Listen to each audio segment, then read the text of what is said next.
Hello everybody!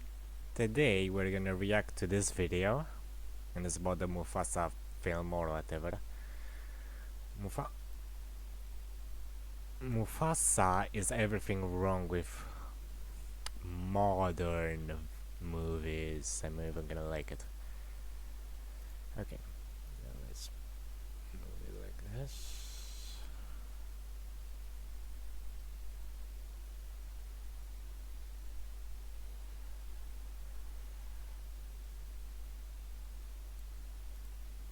January. A time of frosty mornings and quiet solitude after all the indulgence and revelry of the There you go. festive season. A time to reflect and make plans for the year ahead. And if you hate yourself enough, a time to give up drinking and turn vegan for a month so you can virtue signal about it on social media. Ah yes, perfect veganism in a nutshell. Man, I don't know, man. I hate the term veganism because it's lost its whole meaning. For real, for me, a vegan is someone who just doesn't eat any animal products or animals. That's basically what a vegan is. If any vegan does anything like go in a rant and saying that eating animals is bad, blah, blah, blah, blah, blah, and it does protests, stupid protests like that and stuff, that's not a vegan, that's an animal rights activist. Well, just know that I'll be eating twice. Ew. Ew.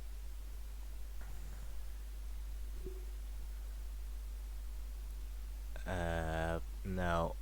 No. No. I'm sorry. No. Who likes medium rare? Tell me down in the comments, do you like medium rare? Do you actually like medium rare? Do you? I No, it's not cooked. No, sorry, no. No. Twice as much red meat and drinking twice as much booze this month to balance out the scales of cosmic harmony. But it's also a month when, how can I put this, not a whole lot is happening in the world of movie making. I mean, sure, I could watch a 200-year-old Nicole Kidman getting fingered for a couple of hours. What the I've already seen this part, but God.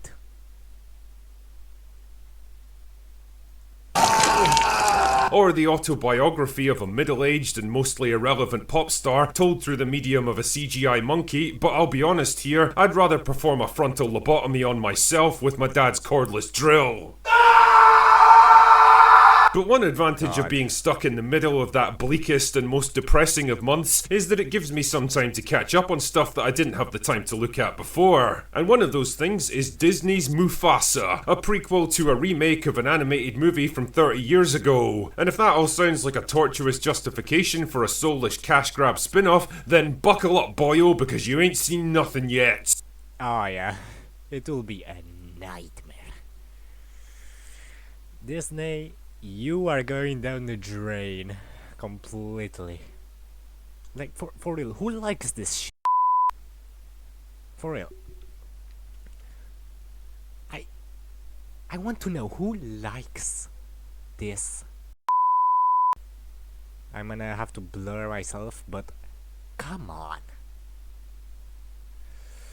It's completely garbage.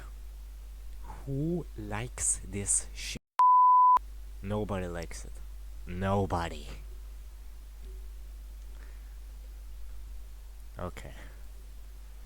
Mufasa is pretty much a microcosm of everything that's wrong with modern Disney. A pointless and creatively bankrupt project commissioned for no other reason than to squeeze a bit more cash out of the Lion King IP, telling a story that nobody needed or asked for. You know, if this wasn't a remake of the Lion King and made a live action movie, and it was something completely different, and like maybe with a different plot as well, Maybe people will like it. I don't know. I don't know. Those types of films, if they are original, uh, they could work. Maybe change the plot a little bit here and there.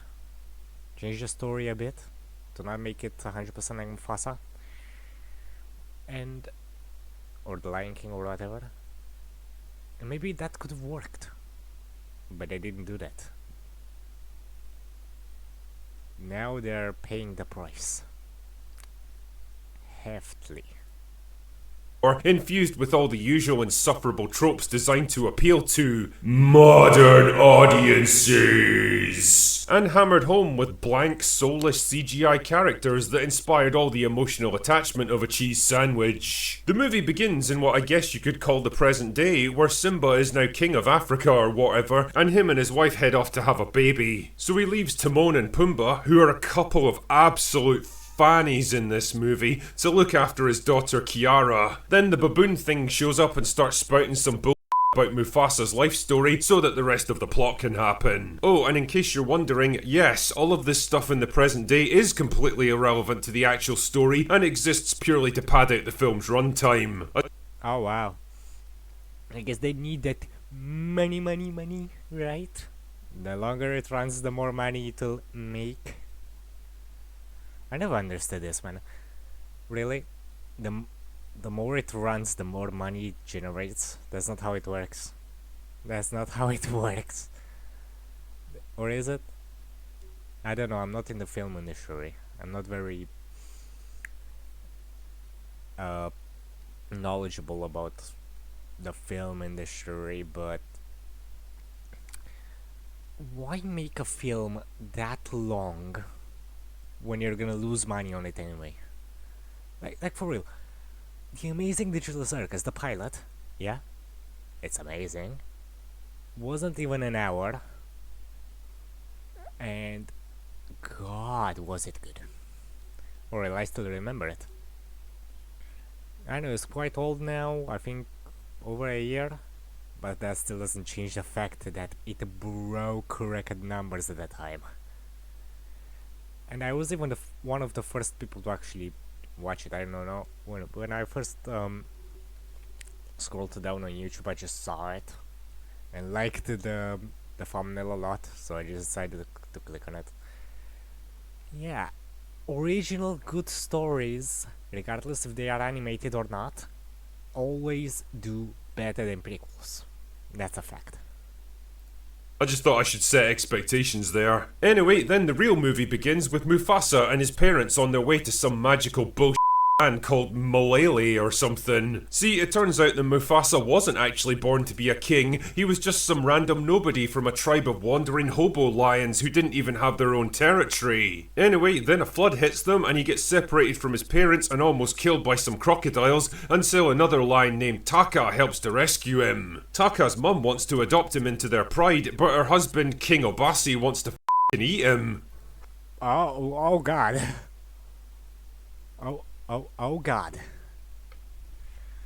Oh God. Oh God. Are you kidding me? Are you kidding me?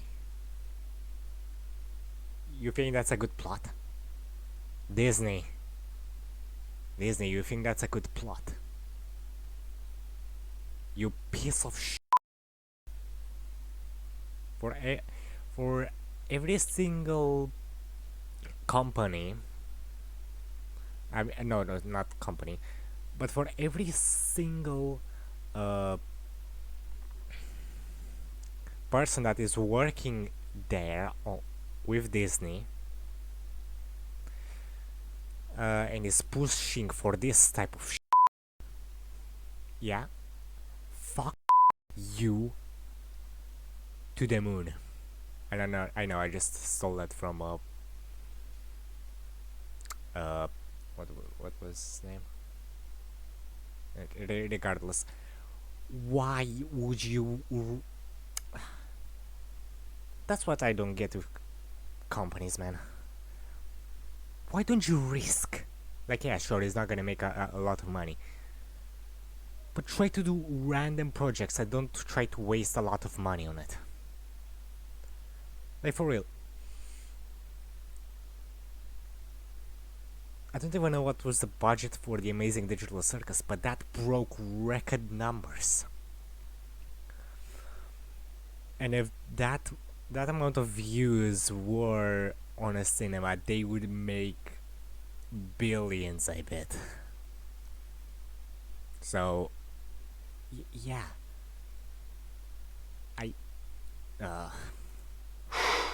Boy, that escalated quickly. Yeah. I mean, that really got out of hand fast. So they decide to have a race to settle it, and Taka lets Mufasa win so that he can join the pride. But Obasi's still not happy with this, so he forces Mufasa to live with the female lions instead as a punishment. But that actually works to his advantage because it turns out that the females do all of the hunting, hard work, and are generally the bestest at everything, while the males just kind of laze around all day taking all the credit and are lazy, complacent, and arrogant. As a result, Mufasa becomes a strong and brave hunter who respects. You kidding me? Are you actually kidding me?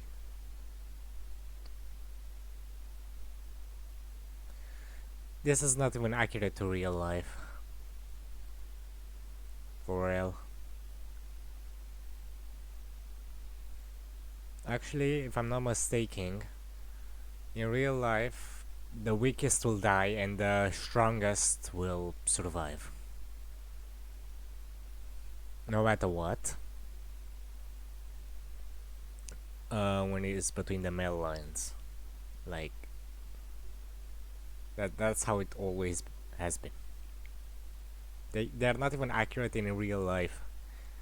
The majority of the hunting, the male lions are doing that. Like,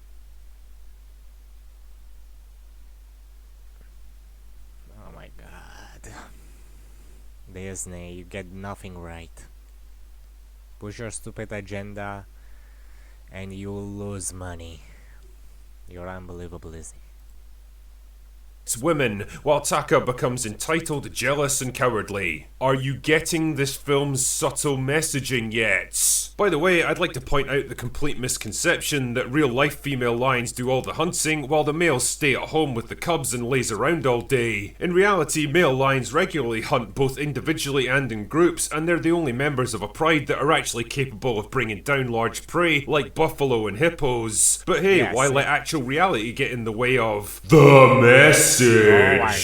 Anyway, one day Mufasa and the Queen are attacked by a pair of white supremacist lions, and end up killing one of them in self-defense. Oh yeah, and Taka runs away because he's a little got raised by men. This prompts a full-scale retaliation by the white supremacist lions because it turns out the one they killed was also the son of their leader, and they kill everyone except Mufasa and Taka who manage to escape. Then they run into strong female love interest and the baboon thing who are all conveniently headed for the magical from the start of the movie so that the rest of the plot can happen. Taka soon falls in love with strong female love interest, and I'm not kidding, there's a bit where Taka asks Mufasa for advice on chatting her up, and Mufasa tells him that he should just listen to her, because male lions totally don't do that enough, and female lions are really awesome and deserve more respect.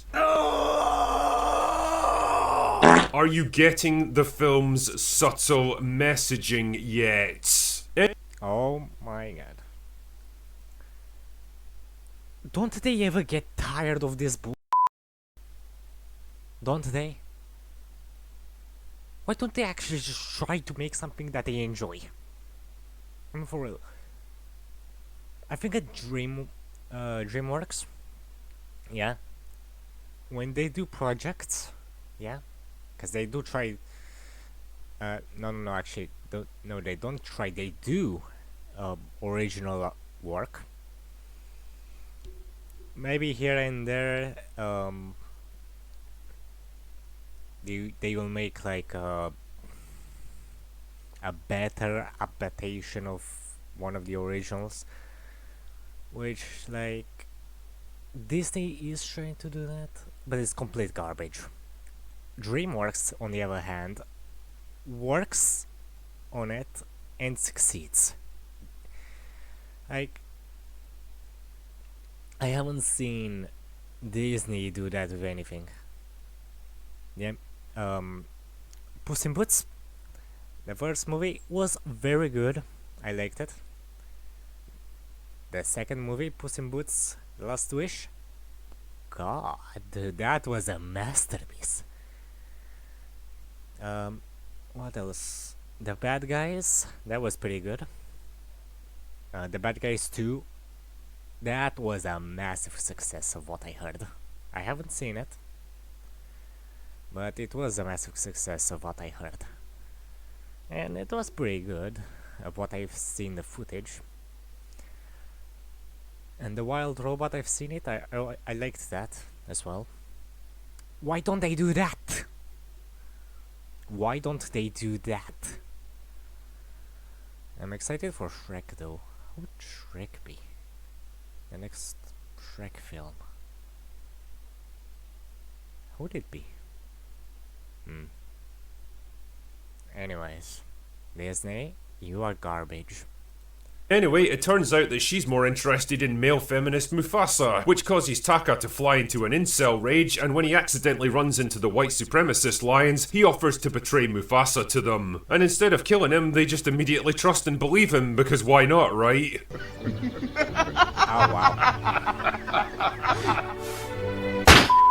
Anyway, so Taka leads the white supremacist lions to the magical land, and then there's a big fight and Mufasa almost gets killed, but then Taka has a change of heart and helps him out. But during the fighting, he gets hit in the face and ends up with a big old scar. Anyway, Mufasa delivers a big that speech to all of the scar. other animals to help Okay. him fight off the white supremacist lions, and for some reason they all agree to help him. What? Yeah, I'm questioning myself as well. What? And how can there even be white supremacist lions? That makes no sense. It's not even a race thing. Like, they're lions. They're just lions. And not to mention that Scar didn't even have white fur. Or, Disney, what are you doing? Are you trying to lose money on purpose? Or what? The fuck? You have never even met this guy before, and after one little speech, you're willing to not just accept him as your leader, but to fight and die for him as well? Like, why? He's a lion. Most of you are nothing but food to him. Like, when this is all over and he gets hungry for his next meal, where do you think he's gonna turn his attention? Oh, just keep going. Then there's a convenient earthquake which causes the mountain to collapse and form itself into the shape of Pride Rock. That's right, even Pride Rock gets an origin story in this movie. I hate so much about the things that you choose to be. And they defeat the white supremacist lions, and Mufasa gets hailed as the new king, even though he totally doesn't want the job because all animals deserve to be equal, comrade. Oh my god. Oh my god.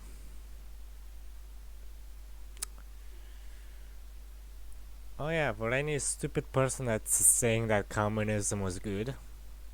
No, it wasn't. It was never good.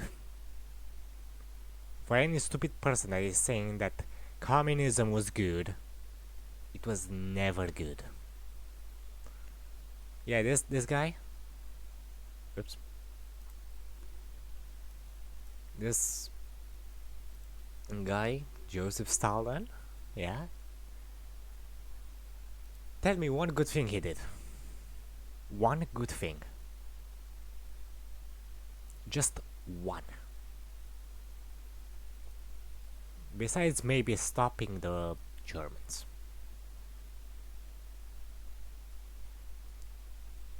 Oh yeah, nothing. He did nothing good. Absolutely nothing. He starved even his own people. And this dumbass, this dumbass, Stalin,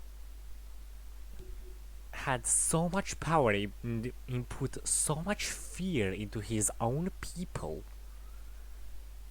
that when he needed medical emergency, people were scared to even go in his room and check on him. Like, that is the dumbest way to ever die, but I'm glad it happened. Then Taka's like, sorry about the whole betrayal and almost killing everyone thing, bro. Call me Scar now as punishment. Wait a minute. Scar? Then Mufasa's mum conveniently shows up again because it turns What? out that she survived the floods. Wow, that was lucky. What? But do you know who didn't survive? His dad. I guess all that toxic masculinity must have got the better of him. Anyway, then the story skips back to the present day and Simba's now a dad for the second time and his daughter summons up her inner girl boss and roars on Pride Rock and that's it. That's the movie over. You know, the question I often find myself asking after watching so many films today is, what was the point in that? Like, in Mufasa's case, I think Oh it's wait, for... I think I know. I think I know the answer, everybody. I think I know the answer. I think I know the answer. And that answer is very simple. Money. A cash grab. The cash cow. Yes, the piggy bank. The money. That was the answer. That was the answer to everything. A cash grab. That's what it was all about, a cash grab. And you can't convince me otherwise. to say there was no real artistic or storytelling reason for making this film. Nobody was crying out to learn the backstory of a character who died in like the first 30 minutes of the original movie, and I'm pretty sure the writers at Disney weren't exactly busting a gut to tell this story either. It was a film made out of pure financial necessity because the Lion King remake made like a shit $1 billion, regardless of its actual merits, and someone took a look at that end of year profit and loss spreadsheet and decided this was a profitable use of resources. We should implement another project of a similar nature to make even more money. Yes, and then whoop, down it goes. Down it goes, all the money that they spend on it. Down the drain. Keep on doing this, Disney. Keep on doing it.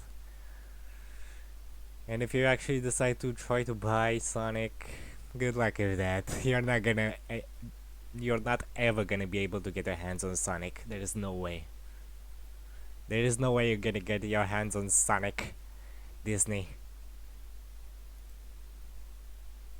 I say this because once you realise that this was a movie made out of necessity rather than desire, a lot of the creative decisions that went into it begin to make a lot more sense. The constant callbacks to the original, replicating scenes and characters and actions that everyone's seen before. The framing device of Simba's daughter with Timon and Pumbaa in the present day to remind you of characters and events from other better movies. The constant and not so subtle female empowerment messages that are mandatory additions to every Disney project these days, where the females are simultaneously strong, empowered and amazing at everything, but also oppressed, downtrodden and underappreciated, and males are either corrupt, lazy and cowardly, or in the rare cases where they're allowed to do something good, are only empowered to do it because a female character set them on the right path.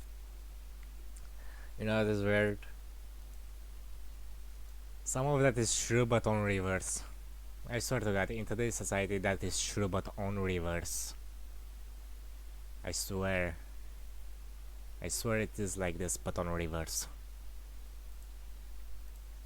That aside, the same problems that dogged the Lion King remake also rear their ugly head here, and I'm talking ugly. The fact that photorealistic CGI animals with their blank expressionless faces don't really lend themselves to the kind of heavy, humanistic drama that the script demands of them, and no amount of sing-along song and dance numbers are going to change that. The voice cast certainly tries their best, but I'm sorry, Aaron Pierre is never going to measure up to James Earl Jones as Mufasa, and Kelvin Harrison is no match for Jeremy Irons as Scar. Maz Mikkelsen is completely wasted as the leader of the white supremacist lions. He's a boring and one-dimensional character, and he's got no real charisma or interest about him. Honestly, the worst thing to ever happen to that guy was playing one really interesting complex villain in Casino Royale, because it opened the floodgates to an endless stream of shit copycat roles trying and failing to replicate that success. Oh yeah, and then there's Seth Rogen and Billy Eichner, basically the twin lords of unfunny bullshit who seem to...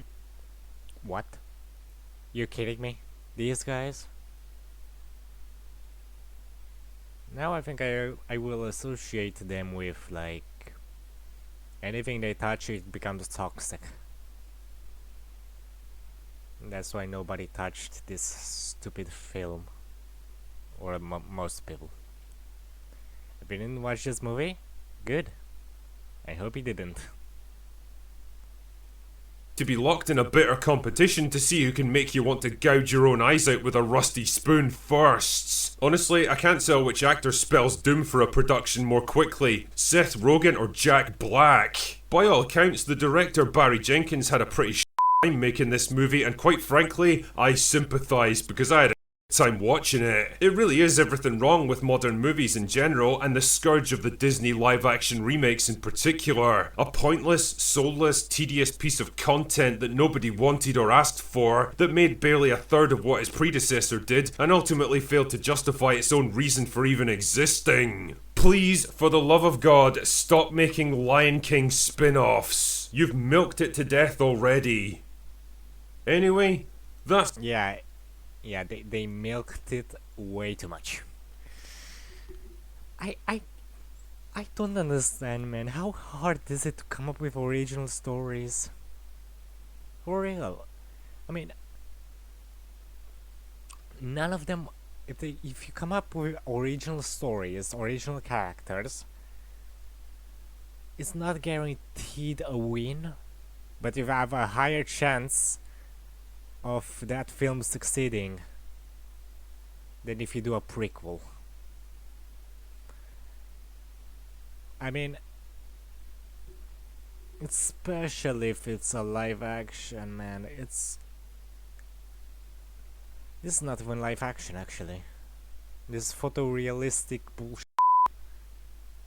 Photorealistic bullshit that nobody asked. Photorealistic bullshit that nobody wants. For real, it's like they're scaring away the money. They're like putting the money in the bag, and the cashier's like, "What are you? What are you? You don't scare me. What are you? You're a nobody." I swear, this is what Disney has become. Disney will keep on being the laughing stock forever. I swear. I swear Disney would be the laughing stock forever. Okay, maybe I'm exaggerating, not forever, but like for a very long time. I was Darkness Glitch. I'll catch you guys and girls next time. See ya. Disney, Disney, Disney, you're going down.